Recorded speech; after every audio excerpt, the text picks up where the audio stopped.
race day once again. We're moments away from lights out and the all-important sprints towards turn 1. Welcome to another Formula One Grand Prix. The Spielberg circuit then is situated 700 metres above sea level, with just 10 corners making up one of the shortest laps of the season.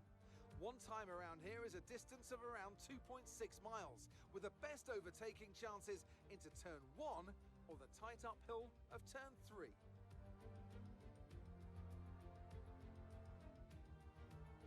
So with the race not far away from starting, here's what today's grid rundown looks like. A fantastic effort from Charles Leclerc yesterday, and it's put him on pole. And starting next to them is George Russell. Looking down the rest of the grid, we have Perez, Hamilton, Carlos Sainz, and Fernando Alonso. Bottas, Ocon, Norris, and Mick Schumacher. Magnussen, Gasly, Yuki Tsunoda, and Vettel. Albon, Ricciardo, Guan Yu Zhou, and Lance Stroll. Latifi and Max Verstappen completes the grid. With preparations almost complete, let's head down to the track. Anthony Davidson joins me once again in the commentary box. Ant, it's fantastic to have you with us here, but I'm curious, as a man with experience out on the track, how do you stop those pre-race nerves from becoming overwhelming when you're lining up on the grid? Well, I imagine they'll be starting to feel the adrenaline as they anticipate the rundown into turn 1, a bit like preparing to go into battle. The unknown situation will bring nerves, but that's a good thing. It will keep them focused on the moment and on their surroundings as we build towards the start of the Grand Prix. Hello guys and welcome back to the channel. Today we are here for another last question mark channel. This time around the Red Bull Ring as Max Verstappen. It's gonna be released on the morning of the Sunday of the race day. You can see in the background we're selecting a strategy, alternative, soft strategy, and we head on to the formation lap broadcast for now. The excitement here is building as we near ever closer to the start of the race. Which team will come out on top? Who's got their strategies right for today's race? Well, we'll soon find out.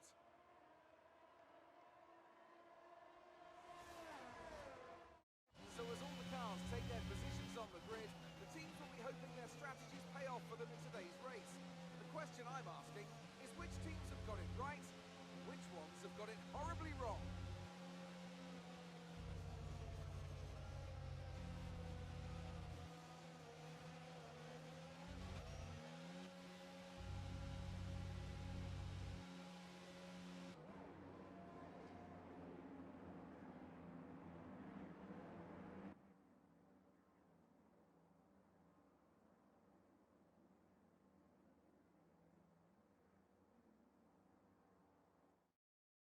So here we go then, it's time for the Austrian Grand Prix as we've got 5 red lights and we are underway, and you can see we're very low on revs and we don't get off the line. So we get a really bad start. Going through turn 1 though, we've got tons of space and we can get a nice switchback on Lance Stroll. As into turn 3 the AI are pulling away again, so we're gonna look to the outside as we make a bit of contact with Albon there twice, now 3 times, just banging wheels a bit, but looks like we're gonna get past them. Can we get past Zhou, Guan Yu too? That would be nice. We're gonna go down the inside into turn 4, no contact, close to contact but no contact, and we make the move stick on the Alfa Romeo too, so that's good. 22 P16. Aggressive move there on Alex Albon. He did turn in, which I kind of expect the AI to do at that corner. Anyway, coming towards the end of lap number 1. Get an very nice exit there, and we're gonna get up the inside of Kevin Magnussen into turn 1. We're gonna brake later since we're mediums.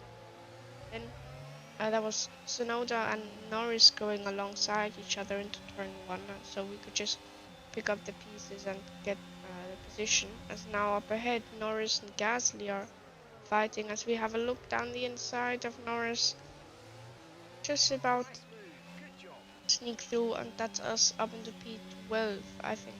Yeah. Now we've got Sebastian Vettel and Pierre Gasly up ahead. So you're going again side by side through turn 4. They keep it side by side.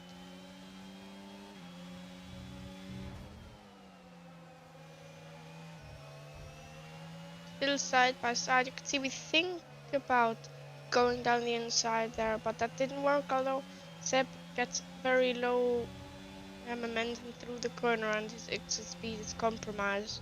So we just about get past without taking him or us out.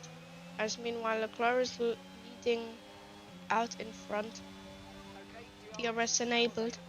As we head on to lap number 3, can we get past Gasly here? We go for a switchback exit. Gasly does not have DRS. We're not even going to use our battery, we're just going to use our DRS. So we pull alongside and ahead of the AlphaTauri. We're going to go around the outside. Luckily we get the space. You can see now we're going to use battery and we're going to fly past him.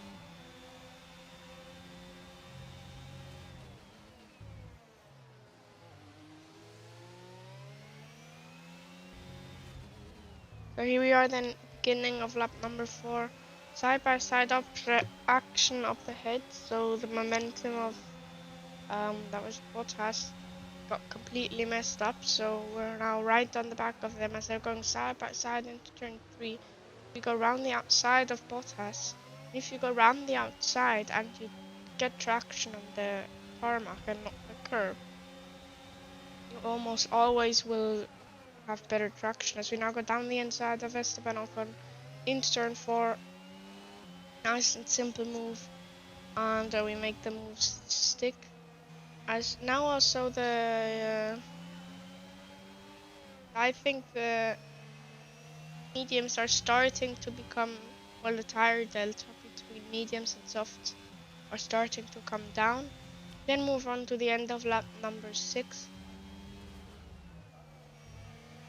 As Hamilton clips the sausage curbs on the inside of the final corner, so we get past easily. Then end of lap number 7, we look to the inside of Alonso, but he eventually comes into the pit lane, so we go around the outside and we're already up into P5. So good stuff there from us.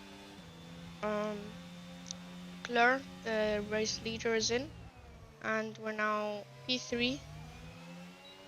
Sainz and Checo ahead.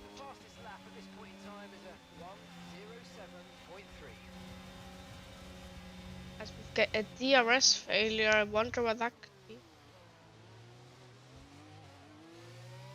Struggle with traction, but we get past Sainz, and you can see DRS is stuck open. That's the failure we've got, and I think Austria is one of the best tracks to have that failure, so can be very happy, because especially now if we go 2 or 3 more laps, that will help us out massively. On every straight it's like half a second, not per straight but like per lap. So the F1 gods looking down on us and really wanting us to win. You could see almost losing the rear. Of course we lose a ton of downforce, but now our teammate was in. Then end of lap number 9, we decided to come in 2. We're gonna go on to fresh softs, as get it slowed down nicely. Can we nail the turn in? Yes, we can indeed. No pit stop error, which is good, as we have a 2.3 second stop, I believe. But now we have to warm up our tires. So let's see, new fastest lap. The end of lap number 11, moving on to lap number 12. And I've got a teammate Checo ahead of us, so we're gonna enable DRS, use up the rest of our battery, pull to the outside, and force him a bit to the inside, and we're gonna try and go around the outside. And you can see just the traction we get. Don't even have DRS, but he's so far back after the traction zone.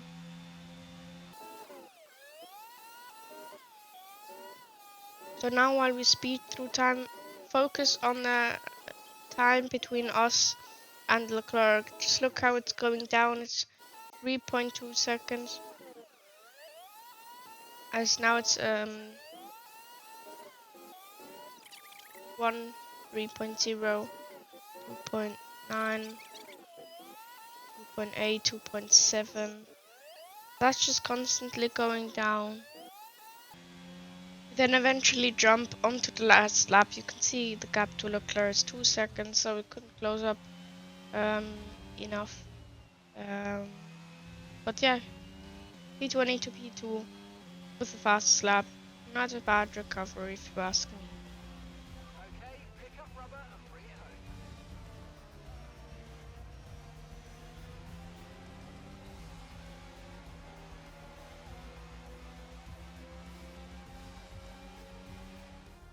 That's it then for another spectacular Grand Prix here in Austria.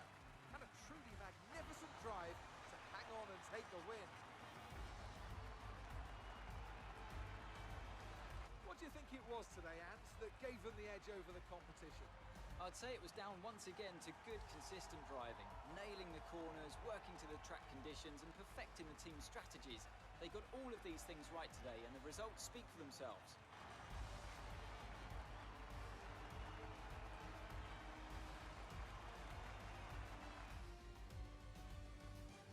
Looking at the podium, you can see that red suit familiar to fans across the globe.